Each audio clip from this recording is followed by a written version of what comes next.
Hello, this is my video project essay for the final essay. I was speaking about gentrification and how it negatively impacted black people, and I speak about it in the 1900s, early 1900s to modern day era. So I start with data from the early 1900s, shows that neighborhoods that were majority owned by black neighborhoods have been flipped upside down. The white people came into these thriving black communities in the early 1900s, promising them jobs to buy a home while paying their white counterparts double or triple. So at the time, when the early 1900s, when white people saw the black towns that they wanted, they came in and took it by force while hiding behind the fact that it was just ethnically cleansing the population, the black population, because at that time white people made 5 times more than their black counterparts. This research paper will talk about the effects of gentrification on black communities and how it mainly threatens black people and non-white communities. Black urban life in America underwent a disastrous period in the early 1900s because white people used racial displacement and contentment, which later transformed into modern day gentrification. In the early 20th century, white people relied on racist laws and sanctions, to which were the past equivalent of gentrification, confining black residents to newly formed ghettos by simultaneously targeting those areas for forced relocation or disinvestment. They were not given loans to not being trusted. So at the time when black people wanted land, they would go to the bank. When you wanted money, you would go to the bank. But since they were black, they couldn't get any investment because they were black and they were seen as untrustworthy, barbaric, and was entrusted with money. Meanwhile, white, even if they came in with all the documents, all the proof, they were still denied. Meanwhile, their white counterpart would come in with little to detail, but because he was white, he would get the stuff. Yes. Yes. They use targeting those areas for forced relocation or disinvestment. They were not given loans to being untrusted. The mechanism of capital flight, racial exclusion, and forced relocation were present early in the century. They used racially restrictive covenants. These clauses legally prohibited the sale, lease, or rent of any kind of property to black people seen in this covenant. Even if the term gentrification was not used into the 1960s, black Americans saw concerted attempts to turn prosperous black communities into belligerent areas for public reconstruction or white reinvestment as they looked for greater possibilities in northern and western cities. In the housing market, it impacted black people because it systematically erased the black culture while they hid behind an influx of wealthier individuals' investment into lower income neighborhoods, and then it exploded in the past 50 years of American history, transforming hundreds of black-owned neighborhoods into white-owned neighborhoods, and it kicked out over 500,000 black people from 1980s to 2020s while framing it as bringing the black community back to life. So white people, white investors, wealthy investors, they hid behind gentrification because gentrification is all wealthier people come into a neighborhood to fix the neighborhood, when it's really demolishing decades of people's history and families that live there, mainly non-white families in there. Some people in the families live there for decades, maybe generations. They come into the neighborhood, they destroy it, they revamp it, and then now the people that were living there, the non-whites, or maybe sometimes the whites also, they can't afford it, so they leave, and now they're home that was for decades. They left because they can't afford price, because wealthier people came into the neighborhood, taking it by force, and there was nothing they can do about it. Yeah. I would like to talk about an example briefly is the old Fourth Ward in Atlanta, Georgia. This is where Dr. Martin Luther King Jr. was born. Thereafter, it started to become the most successful Negro place the whites saw and couldn't allow it to exist. So they targeted it and destroyed it forcing thousands of black people to relocate and do business somewhere else. In the mid 20th century, the construction of the Interstate 75/85 downtown connector was built in a black neighborhood or near it, destroying the neighborhood. We couldn't get loans from the bank because we were untrusted. In contrast, white people got unlimited loans, which set the stage for later investment by outsiders. Raising the taxes and rent drives out black landowners and tenants as property prices rose, destroying generational wealth for black people and upending long-standing social networks, especially for older black inhabitants. In addition to physical displacement, the process results in symbolic displacement as local businesses, music, and customs are replaced by aesthetics and services that appeal to a wealthier, whiter population. At the time, if you were wealthier, you were usually white, so yeah. The rapid gentrification of black neighborhoods has made many communities unrecognizable, which has resulted in a considerable loss of political representation, a declining number of safe, affordable areas for black families. It wasn't just black Americans getting hit with these. With these restrictions. It was other groups too. Gentrification messed up way more people than just black people. Think like Latinas, Asians, and indigenous people too.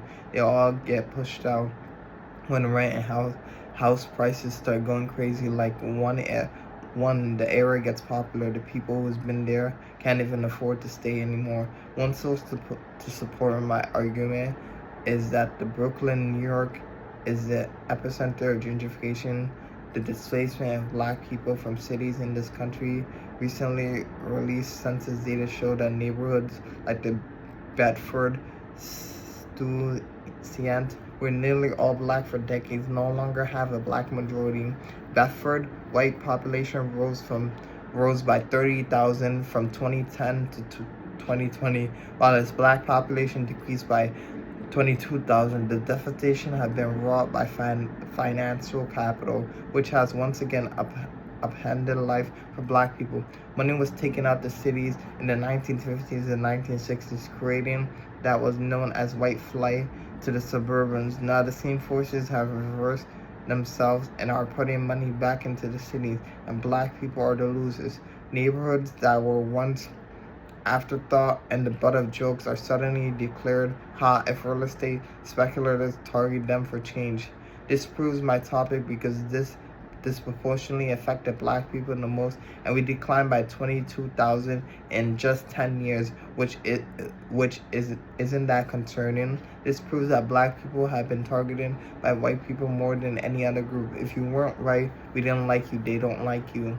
What Margaret Kimberly is getting at is that what happened in Brooklyn, especially in Bedford, Louisiana, doesn't feel random at all. It feels intentional. Decades ago, during white flight, money and resources drained out of these neighborhoods, leaving black communities to deal with the consequences of neglect and policies like redlining. Back then, these areas were treated as if they had no value. Now the situation has flipped, but not in a way that benefits the people who stayed. The same kind of financial forces have returned, suddenly making these neighborhoods desirable and profitable.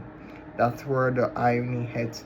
Black residents were pushed in these communities when they were undervalued, and now they're become hot. Many are being pushed. The loss of 22,000 black residents in just 10 years isn't just statistic. It represents people, families, and a community that's held on through decades of hardship. What's disappearing isn't just population numbers, but a cultural center, a sense of home.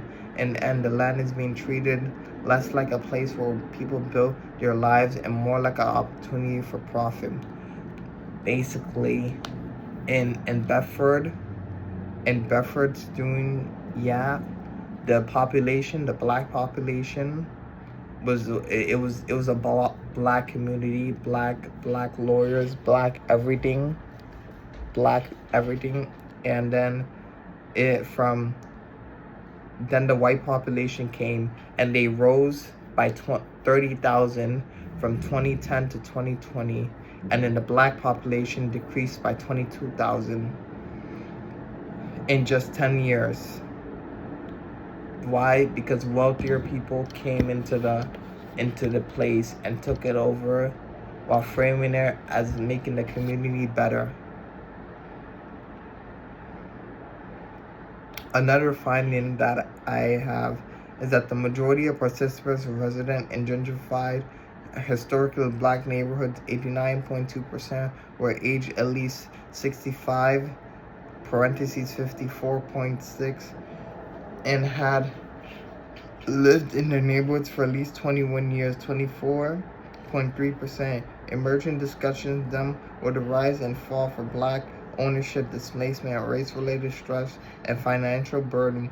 Gentrification contributed to the dismantlement of black property ownership, cruciated over generation, increased financial burden, and threatened place security, physical displacement, strained social network, dismissing intergenerational neighborhoods ties that supported aging in place culturally, and physical displacement weakened the sense of social cohesion and belonging, and induced race-related stressful interactions with the new residents with original and relocation neighborhoods. They did not just dismantle the black neighborhood, they systematically erased them.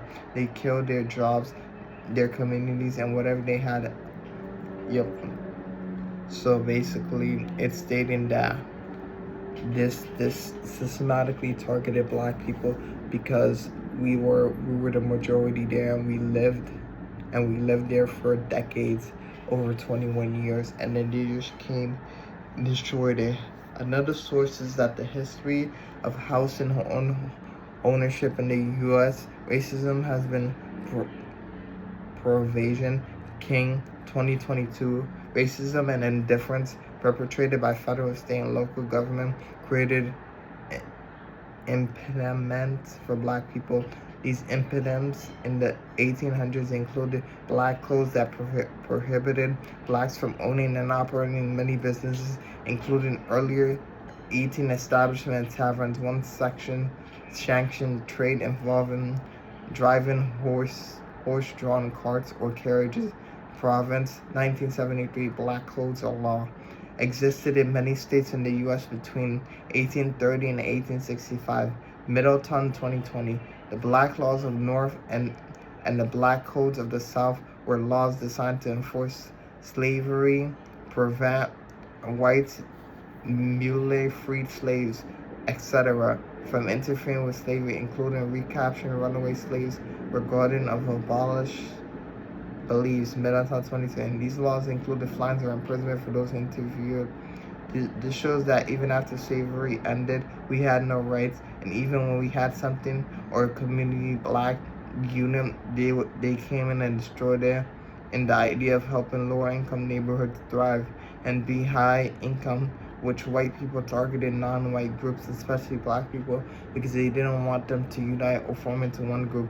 If they wanted your area territory, it was yours. If you wasn't white, you had no rights. Basically, after slavery ended and when black people wanted some rights or some place to live, white people intentionally targeted them for no reason. Another source is lowering the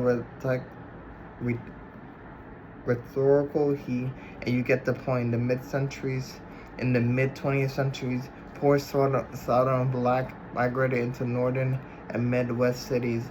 A combination of black preference and white discrimination have created mostly of African American neighborhoods like Bedford, doing them in Brooklyn, Bronzeville in Chicago, and Columbia Heights in Washington, D.C. During the first decade of the new millennium, several gentrified cities with large black populations, including Chicago and New Orleans, lost more than 10% of their black residents. This also shows that white people tried to blame class and wealth, and it wasn't racism at all. When at the time in the 1950s and higher, the wealth gap between African Americans and non-white people versus white people were so much higher, easily over 2 to 3 times over African Americans. And I say again, they couldn't get loans because they were not trusted and respected enough, while the whites got as much as they needed because they thought they could pay it all off in the reasonable future. So basically, in the mid 20th century, like I said before, we couldn't get loans because we were untrusted and because we were black and we had no rights. The white people could get the loans as much as they want because they were trusted to pay it back. Another source is thus in 1870, the wealth gap between black and white Americans was a staggering 23 to 1. That's equivalent to just $4 of wealth for black Americans for every $100 for white Americans, black Americans for every $100 for white Americans. Fast forward 150 years and that gap has narrowed to about 6 to 1, and yet significant gap remain. Average per capita wealth of white Americans was $338,000 in 2019, but only $60,000 for black Americans. Yes, based on these data, white people have been benefiting on white labor, and even in 2019, they've been using wealth benefits to target black people or black neighborhoods in the area. They go choose a neighborhood, usually black, non-white neighborhoods, because they make more money than a non-white people. So this will also affect non-white people most of the time. And then these are the sources how the racial wealth gap have evolved and why it persists: gentrification and the end of black communities, the mistaken racial theory of gentrification and the history of power and oppression of African Americans in Washington D.C. Check in your browser, recap Chinta. So basically, in the mid 20th century to late 20th century, the wealth gap between white Americans and black, as they say, was 23 to 1. So if for every $4 black Americans had, white Americans had $100. This is why they could easily invade any non-white neighborhood and gentrify it, when it's really they didn't want black people here, so they took it by force. As you see, white Americans was 338,000 in 2019, but for African Americans, who only 60,000. That's 2 to 3 times more than what they make. That's 3 to 4 times more than what they make. Yeah, this is my sources, my research paper, and all of it.